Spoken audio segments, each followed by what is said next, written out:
సురేఖ చెప్పండి. రేపు ఉపాసం ఉండాలి కదా. అవును.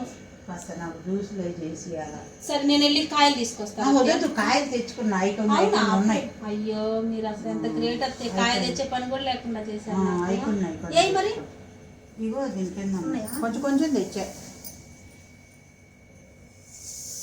నేను నోట చూస్తావేంది? సరిపోతాయి అత్తే జ్యూస్కి ఇవి? సరిపెట్టుకుంటాలే. సరిపెట్టుకుంటా.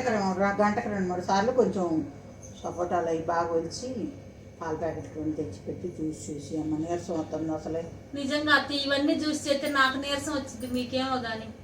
అటు జుట్టు పెట్టబాక అమ్మాయి, లోపల పెట్టి కాయలు. నీ జుట్టు దగ్గర నేను ఇట్ అయిపోతున్నాను. కాయ లోపల భలే పిల్లవే.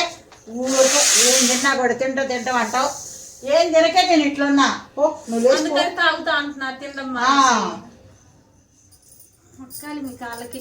ఎందుకు మొక్కుతున్నావు అమ్మాయి? ఊరికే నా తిండి మీద పడుద్ది పిల్ల.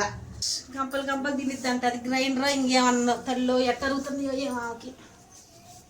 అసలు నా కాయలు నేను తింటే అమ్మేదానికి ఒక దబ్బుడు, పెట్టడానికి దీనికి ఒక దబ్బుడు.